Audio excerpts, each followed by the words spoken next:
In February 2012, Kingdoms of Amalur hit shelves everywhere in North America and Europe.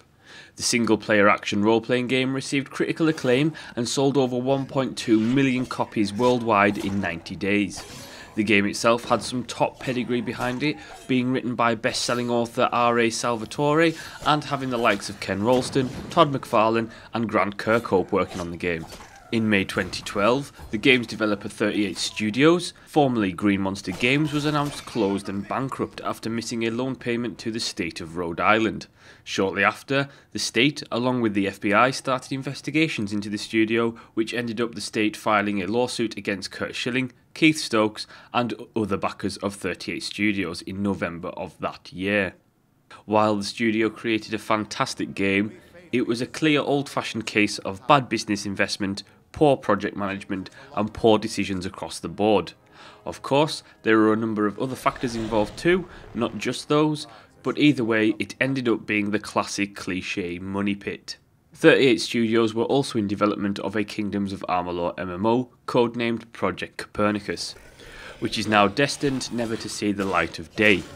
In the end, what was left was a great RPG that undersold and a lot of unhappy campers.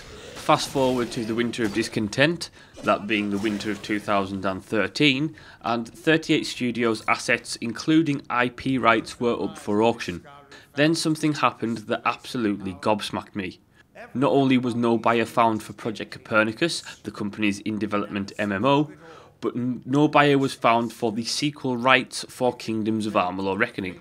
Now, putting 38 Studios' financial controversies aside, and Curt Schilling's less than modest estimate that KOA is a billion-dollar franchise, which it isn't, what Kingdoms of Amalur is, however, is a strong IP with tons of untapped potential. The KOA universe has a lot going for it. It has well-written lore, a huge world, plenty of races, magic, wars and stories to boot. In my opinion, Project Copernicus should stay dead. With huge MMOs on the horizon such as EverQuest Next, The Elder Scrolls Online and The Eternal Crusade, there's simply no room in this market for a niche MMO like a KOA MMO. It would simply end up being a waste of time and money. However, I do feel Kingdoms of Amalur has gotten a rotten deal out of everything that has happened. The universe deserves more. A lot more. As a big fan of the first game, I still to this day want more from the Kingdoms of Amalur universe.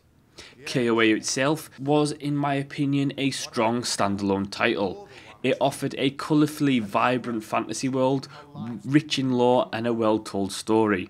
The gameplay itself was very similar to its console competitor, being the Fable franchise, and in my opinion, KOA was everything what Fable 3 should have been.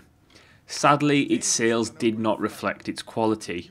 While in my opinion it did sell well, the state of Rhode Island disagrees, with Rhode Island Governor Lincoln Chafee saying that the game was a failure as it needed to sell over 3 million copies to break even. I really think it's time for the franchise to rise from the ashes, and I have no doubt that Rhode Island will sell the rights for a good deal with such little interest in them. Now is the time for a good games developer to take a risk, acquire the rights and bring the franchise back with a boom. I really see a well-developed single-player RPG selling well in the next couple of years, with the new generations of consoles, the Steam box on the horizon, and with the plethora of crowdfunding sources available, it could be a massive hit.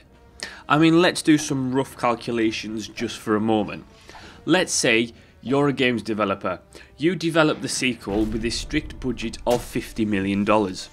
Your game retail price on launch is $60. Then let's say your projected sales forecast over a 3-year period is around 2.5 million sales in 3 years. That right there is $150 million in revenue, leaving you with roughly around $100 million in profit. Does that not qualify as a successful game anymore? So please, developers and Rhode Island, don't let this great IP turn into a faded memory. Bring out its potential and create something that is not only a fantastic RPG gaming experience, but a good money-making one too. They came straight here from Didenhill, but they're not nearly as interesting as you.